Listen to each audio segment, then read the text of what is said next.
it to the game 3, that'll be something to watch. Okay, so straight up, I think Ethical should have banned the KR and tried to force a Junkyard ban out of Method NA. Well, here's the reason I don't think they did that. Method NA has had plenty of time to practice whatever they felt like playing, and if you're Ethical and you haven't practiced Junkyard, and you ban out King's Rest, and Method NA leaves Junkyard open, you have absolutely no chance of winning that map. I think going this line with them banning Junkyard and then letting Method NA pick their other dungeon to ban is definitely a better line.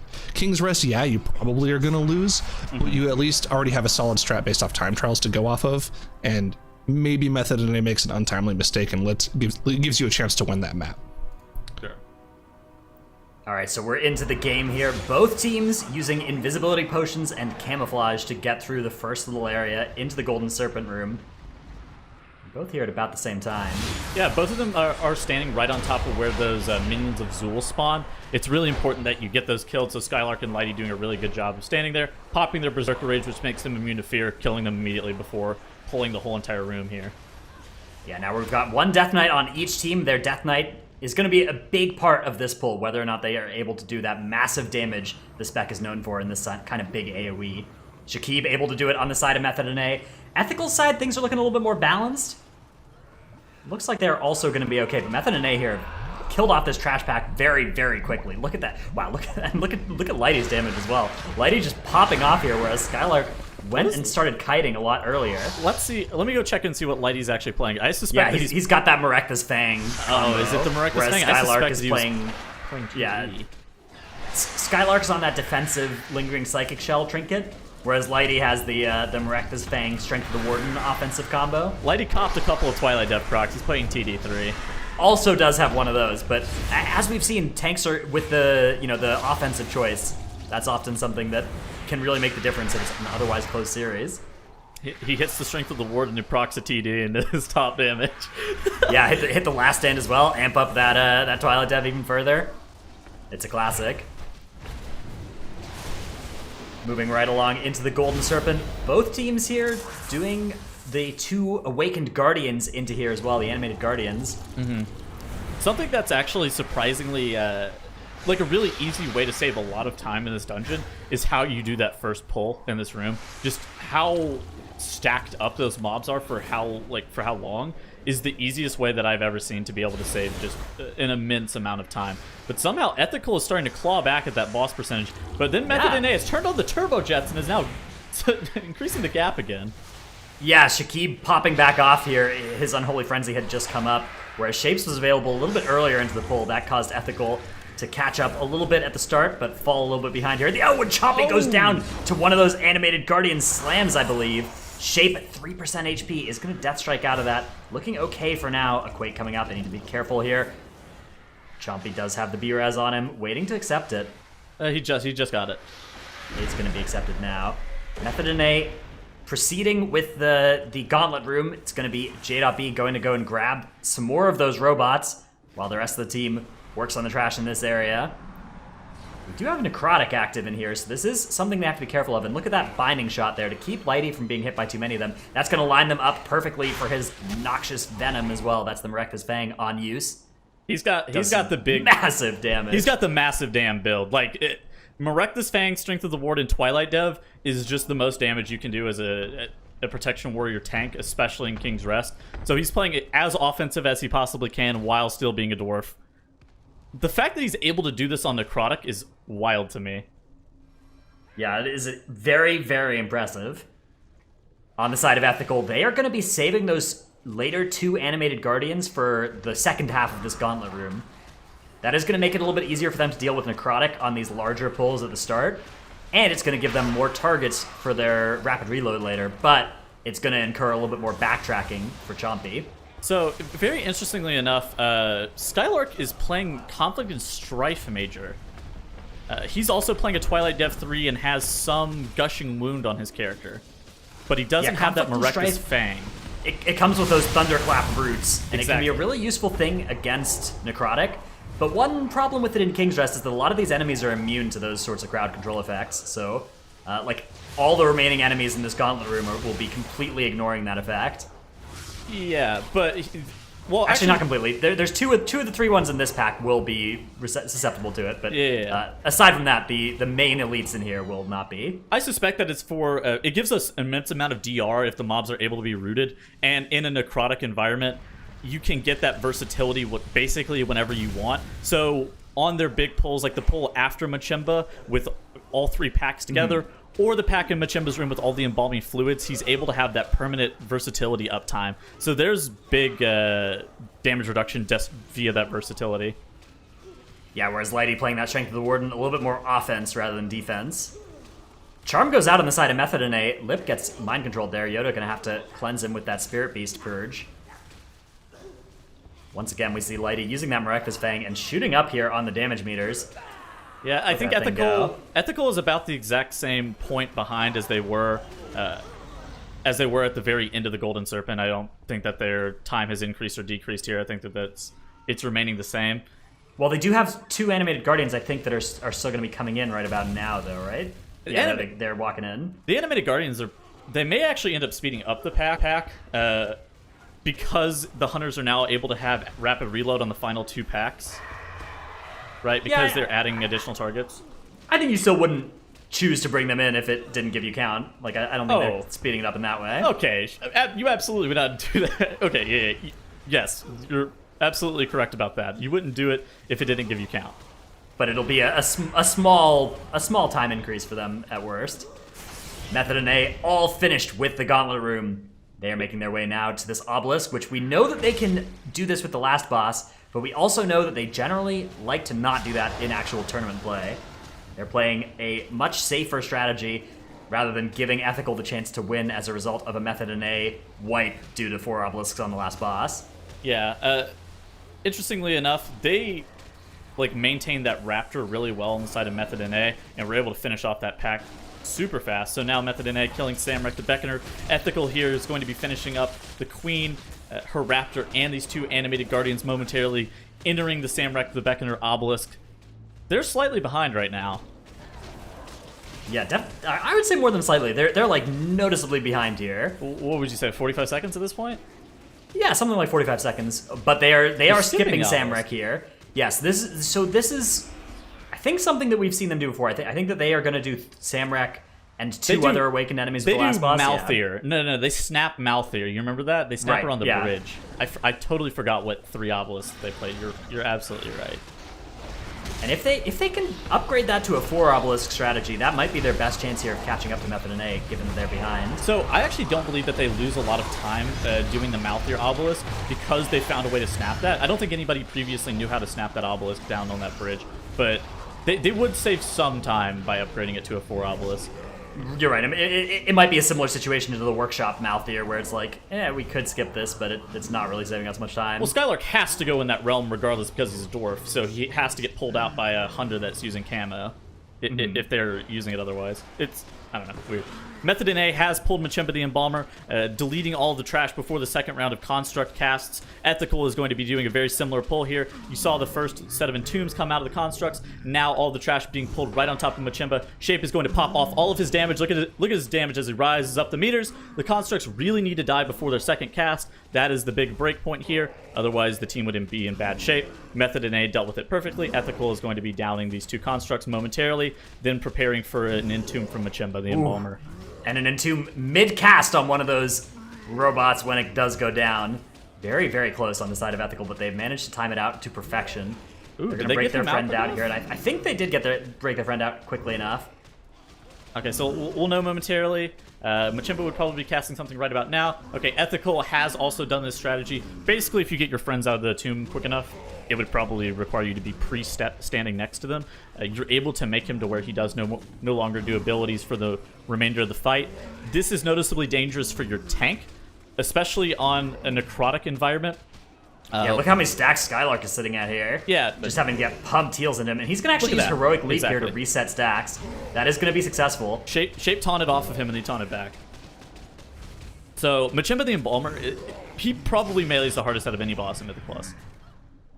Yeah, his auto attacks definitely slap. And as a Prot Warrior, you can run out of your shield blocks, potentially, over a long fight here, with no natural time to reset it. So, that can be when it gets very scary. Meanwhile, Method NA, let's see how many packs they're going to go with this time on the bridge.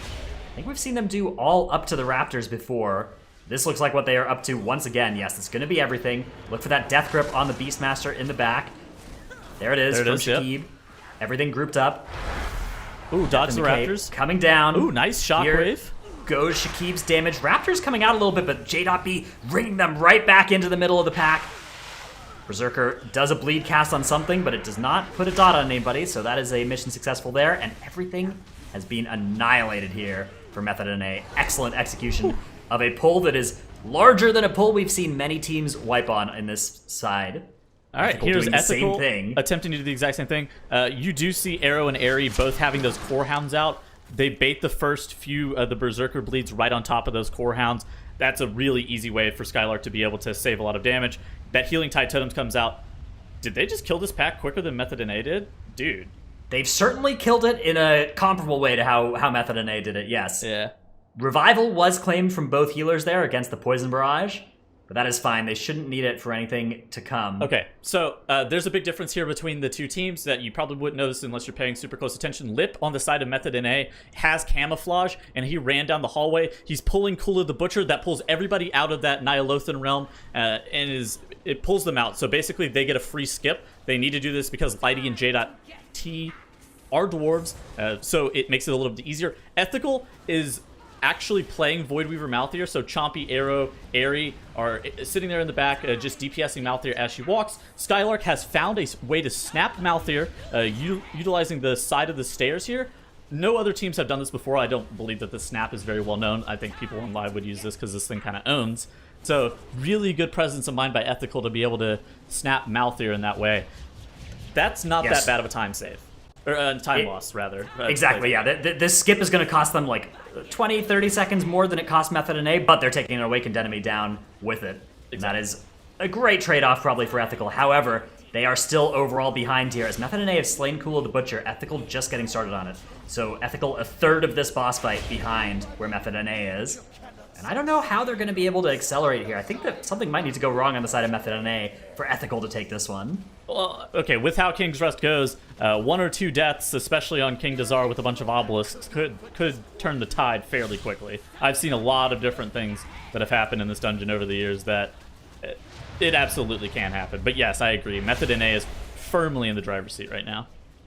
Yeah, Kula the Butcher going down for Ethical. They are one battle res available compared to Method NA's 2. So it is going to need quite a bit to go wrong for Method NA. I guess if Shakib is the person who things go wrong for first, they won't have that instant cast battle res that he otherwise would have.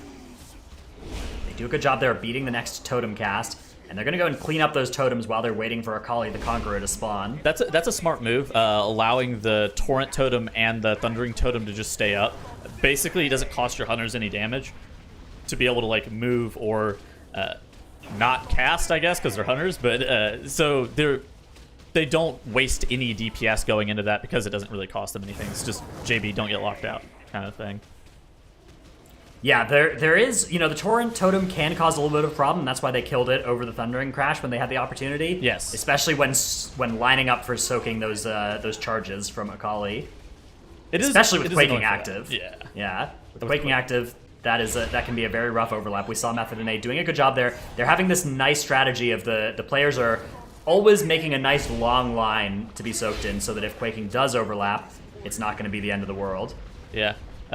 Right now, it looks like Ethical are one whole Akali behind. I don't know what metric of measurement that is, but it is one that I'm currently about to use. Method NA will be moving on to pulling that double Berserker pack with the 5-pack. Fairly dangerous pull just because of the immense amount of tank damage that is present on Necrotic. As long as Lighty is able to stay alive, he does have that Dwarf Racial available to him, that last stand, and that shield wall. JB goes down. Oh, God. He does have a release point nearby. The point is right here, yes. Yeah, but Lighty has a bleed on him now and a bunch of Necrotic stacks. Pops his shield wall at 10% Dwarf HP. Racial? Okay. Gets the Life Cocoon after the Dwarf Racial. The Ring of Peace right into the Healing Tide Totem. Okay, the hunters turn on that Healing Tide Totem, immediately killing it. Lighty gets shot down, though, by those Spectral Bolts. They're going to get him back up. Most of these enemies are dead. This is going to be okay. Don't even use a battle res on him. No. He runs back in, immediately gets hit by another bleed. But the danger in this pack is over. However, Method and A have certainly lost some time there, and they have lost 10 additional seconds as a penalty for those deaths.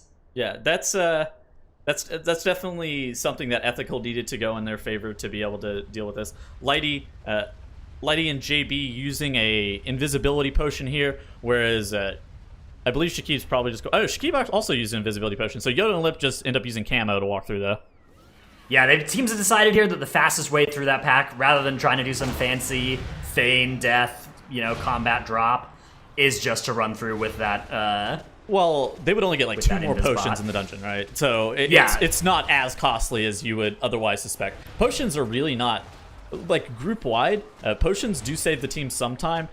On like group use average, it saves about 1.5 to 2 seconds per potion usage though. So you can take that as you will. That's why they elect to use invisibility potion, because it saves them more than what would effectively be 5 seconds. Lighty now fighting Shadow of Zul here. This is a very, very, very scary mini-boss on Fortified. They're doing a good job, though, of keeping him up. J.B doing almost 100k HPS directly to Lighty. Yeah, I mean, Lighty is playing a very offensive build here. And he did use all of his cooldowns on that trash pack.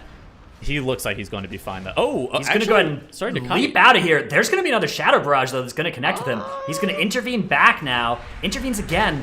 Whew, that was very, very close there. I'm not really sure what he accomplished there, because this cast still went off on him. I don't believe that he avoided any casts with that strategy there. Heroic leaping away is very infrequently the correct move from Shadow of Zul. Like, if you're going to kite him, you have to kite him like in a completely different manner, I feel like. I think heroic leaping away can be fine, but your healer has to be in like a way different spot, right? Well, you mostly you just need to make the decision before you run out of everything, because once you've run out of everything, you've just got this huge dot ticking on you, and one more Shadow Barrage lands on you while you're kiting, and you will just die. Meanwhile, Method and A pulling King Dazar with 3 of the 4 awakened enemies, so no Samrek, Beckoner of Chaos. Yep. Ethical will be doing the same thing, but with no Voidweaver Mouthier instead. Samrek Voidweaver Mouthier gets a cast off from Method and A. That's going to hit Lip. I think that Method and A is securely in the lead here as long as no major blunders occur here. Lip drops pretty low there. Everybody's actually starting to get pretty low on the side of Method and A, but I don't know, man. Samrek is still alive, and they're kind of out of stuff to use, so people are going to start getting feared here, right? Samrek was killed for Method and A already. It's just Urgroth. It's Ethical who's fighting Samrek, I'm trolling. That's Urgroth. That's not Samrek. I'm like, oh my goodness. And those awakened mobs will be going down for Method and A. They are almost out of the woods here, but wow, Ethical has kept it close. Ethical still have Samrek up. They are nuking King Dazar. Again, it's like whenever we were watching earlier. I'm pretty sure just the difference between these two teams occurs in the first boss room. Like, how long you can keep those champions and the Witch Doctors stacked up for is so imperative for how quickly you can get onto the Golden Serpent, which saves you the most amount of time. I feel like that is just a huge time save in this dungeon. Method and A almost done with Tazala here. Tazala, a very dangerous part of the King Dazar fight, but they are going to kill it before it gets that next Deathly Roar cast off. Skylord Lightfoot potioned and ran away to be able to reset Necrotic stacks here. Yeah, he's had enough. He's getting out of there. Oh, sir. Oh, the blade combo comes in. It's going to be his shield wall committed. That is going to be enough, though. They are going to be able to finish off those awakened enemies, and now Ethical also working on just Dazar, but they still have Tazala in their future, whereas Method and A has it in their past. Method and A just 30% left on King Dazar. They get a favorable pattern on those spears that can drop from the ceiling. That is good news for them. Just 15% now separating them from this victory. 5-second differential in the death log, but they will be much more than 5 seconds ahead here as they claim victory in Game 1 of the semifinals. Or the finals, the grand final. Yeah, the grand finals, and this is still a best of 3, so these guys only need 2 wins to win this entire tournament. And yeah, very well played by both teams, but Method and A is just going to be a little bit faster, and they're actually pretty close. They were a minute off from their time trials run.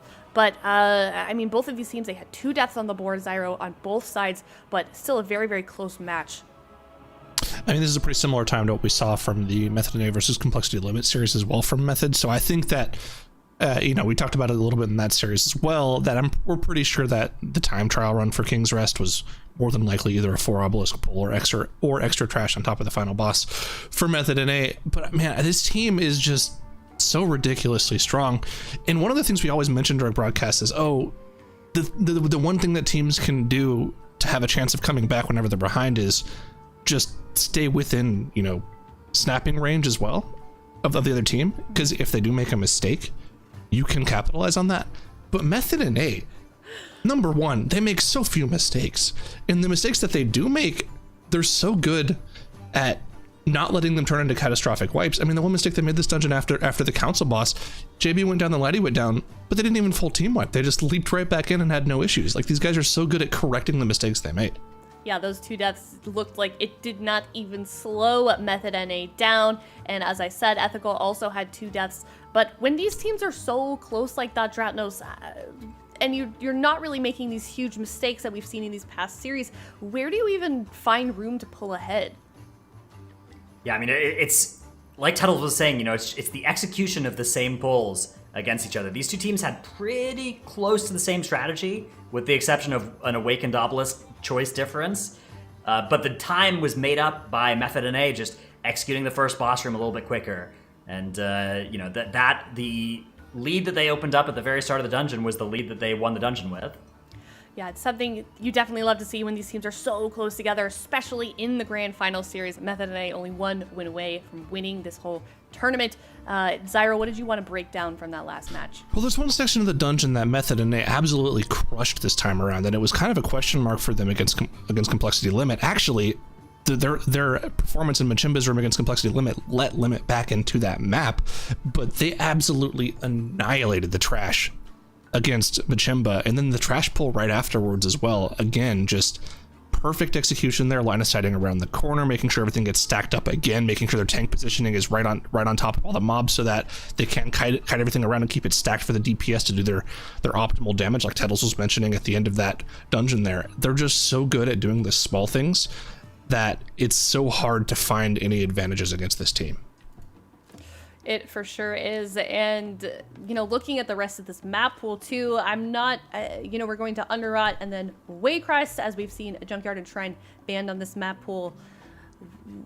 If you're Ethical, Tuttles, what do you do in this situation? Like, you played pretty well on that first round. How can they look to have a faster run than Method and A, especially when they're playing so cleanly?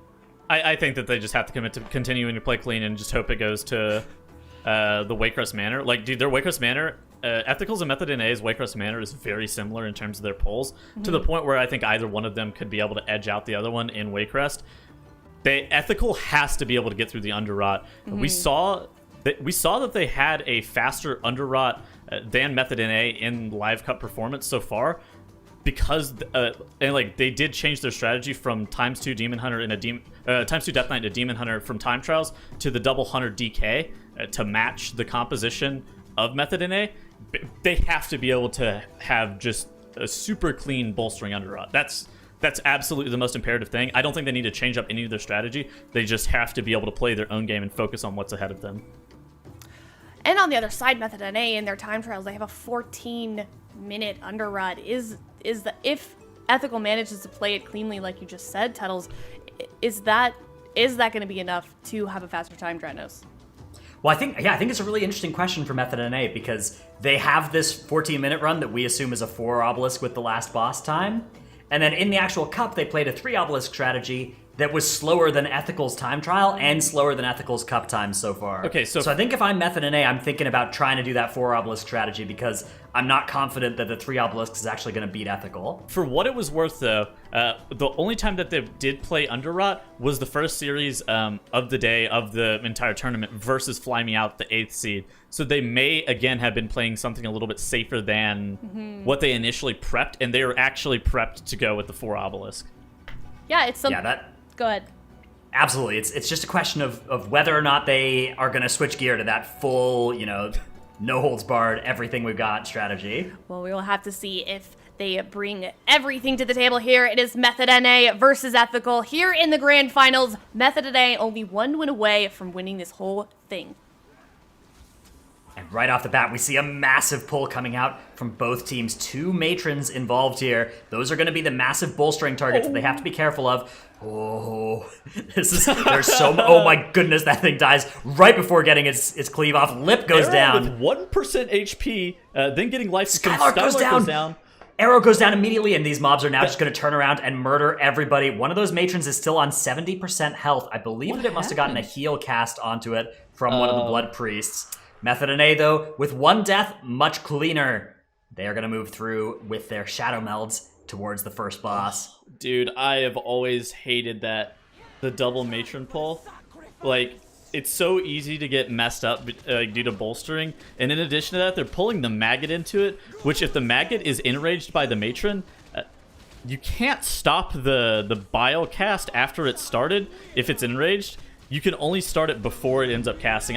It's like a weird interaction. I assume it's probably like a bug or something. But no, the bile always behaves that way. Where once it actually finishes charging it up, you're not stopping it. Well, you can stop it if the mob's not enraged. Like you can stun it and it stops casting.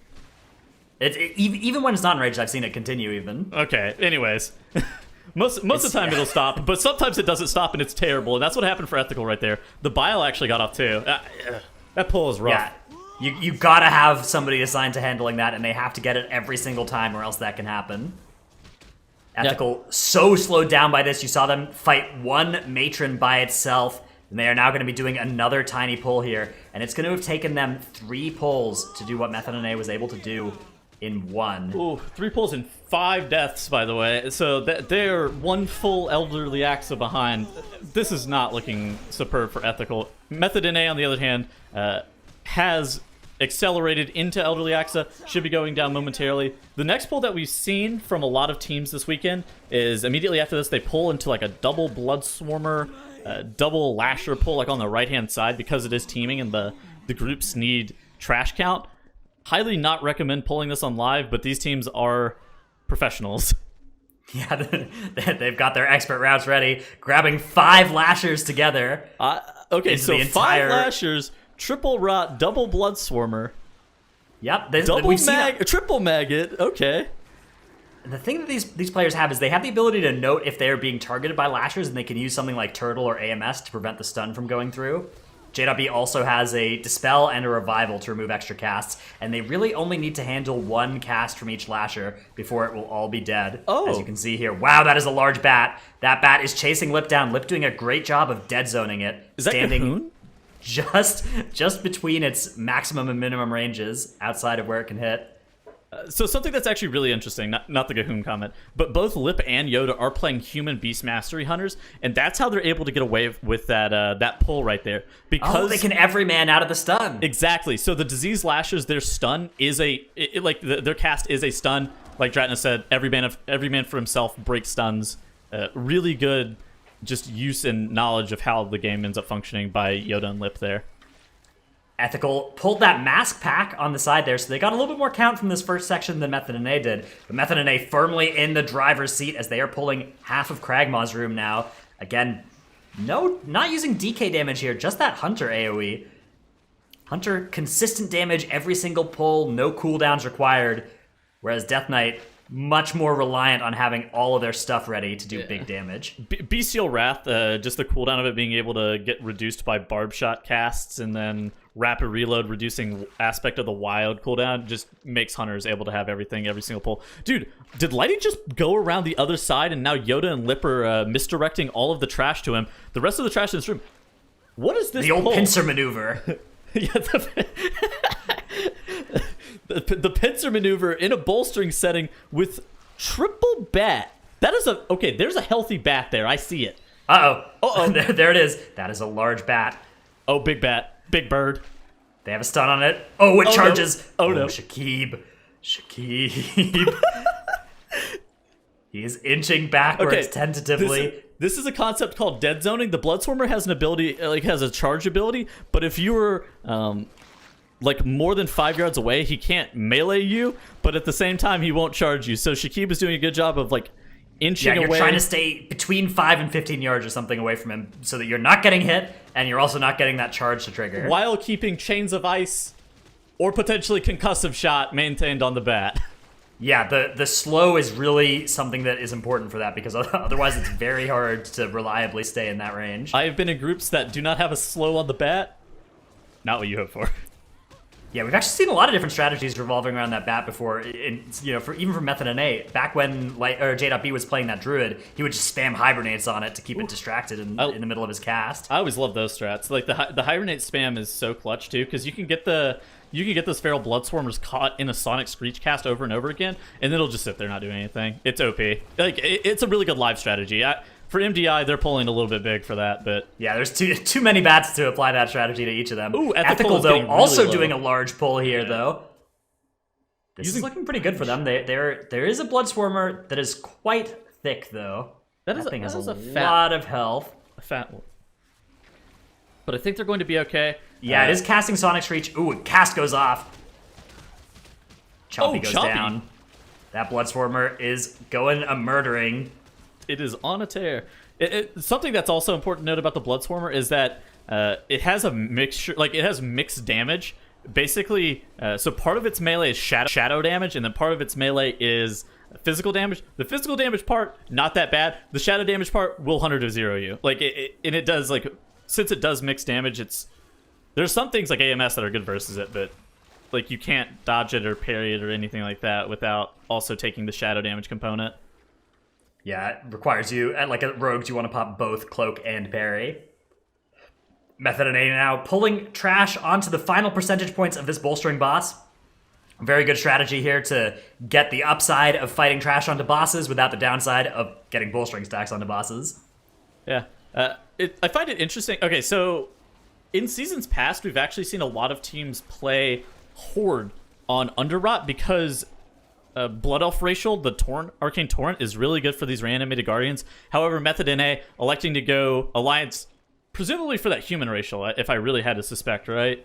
Because meld is not that useful in this dungeon, just straight up. Well, they do still have a 5 meld comp here, though. They meld past the mask and Feign Death there too, so they do have some melds in their path. That is true. Meld isn't exactly the most useful thing here, relative, right? I would say that this isn't the dungeon where meld is the most important, but I still think it's more impactful than something like Arcane Torrent would be. So I guess in seasons past, too, people were playing that mask, and people also had Rogue. So I guess you have neither of those things. Like, you're not playing the mask, and you don't have Rogue, so... Yeah. Rogue does... I'm kind of surprised that we haven't been seeing too terribly many Rogues this season. Yeah, we see a lot of them in Freehold because of their ability to go and do the Ring of Booty while boss combat is happening. And we see a lot of them in Toldagor because of their ridiculous abilities to, like, maneuver in that dungeon and open up cages. Oh, but outside of that, cannons. Like, yeah, and tricks of the Trading Cannons being the main thing, actually. But outside of that, their damage has been a little bit outclassed this patch by stuff like the Hunter and the Death Knight, depending on the damage profile of the dungeon. You know what they need? We've seen a lot of teams opting for mostly those specs instead. They need triple Brigand's Blitz Murek Fang. I am gonna need you to stop that right away, Tunnels. What? Alright, we see a massive pull coming out from Method and A. They picked up 2 of those bonus Bloodswarmers from off the side there. 2 of them? The side of this pull was not spicy enough without some extra feral Bloodswarmers in there. Yeah, so those Bloodswarmers get 4 count per, so I assume that they just needed it from... Yoda! Okay, bolstered bat, 100 to 0's poor. Yeah, we've got some bolstered skeletons here as well. That's a new reanimated Guardian gets summoned. No. That one is not bolstered though, because that one was summoned by the Death Speaker right before it died.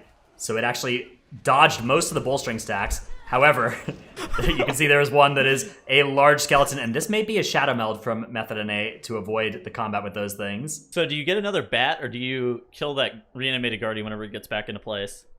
Because 1 bat is equal to 1 reanimated Guardian in terms of count. The bats are like closer by. Yeah, they could do an extra worm at the very end of the dungeon as well. I think we've seen Method and A maybe just pull those 2 corruptors by themselves. They could just add in the worm at the end to that pull. They do triple corruptor with all of the skeletons. That's what they do at the very end. If they I think adding a worm there is a little bit scary, but I'm sure they could. YOLO. Yes, Dratnos, YOLO. Ethical. I'm sure that's what Lighty yells, just leaping into the middle of that pack there. Well, I've heard Lighty say on multiple occasions, "I'd rather die without you using darkness." Ethical here, on to Cragmaw, 50% health. they're pretty sizably behind. The mistake at the very beginning, that blunder at the very beginning with the full team wipe, set them so far back. Is really not a position you want to be in against Method and A as well, because you know there is such a small chance that they will let you back into the game after something like that happens. Method and A here do have a couple of mushrooms that need to get soaked here. Both Lady Turtle. and Yoda go to do it. That's a very common sight, actually, for me in Keys, is whenever there's a mushroom, multiple people all run and try and grab it as that cast is going off. That is bad, Dratnos, for multiple people to run over to the mushroom. And the reason for that being is if the mushroom explodes, it does AoE damage and puts the dot on multiple players as opposed to one person running over it by itself. But Tettles, I just saw Method and A do it, so it can't be bad. You got me. Ethical just about to down Cragmaw here, whereas Method and A about to down Sporecaller Xantia. They are a full boss and a trash section ahead of Ethical. That is a massive lead. I mean, yeah, Underrot is a one trash pull per section dungeon. True, actually. Do you think they're going to grab one of the Faceless Corruptors with the final 20-some-odd% of Sporecaller Xantia? I think we've seen a bunch of teams doing that in order to be able to grab a little bit of count because that Faceless Corruptor stands off right there. Do you see Yoda kind of running off down there, and he is maybe getting set to do that? Nope, he's changed his mind. Looks like they're just going to finish off this boss without adding any extra enemies at the end of it. I think that is because they do have that Corruptor maybe even as part of their next big pull. I thought they grabbed a different Corruptor, but maybe that's the one. Maybe not. Yeah, let's see exactly what they decide to go and grab.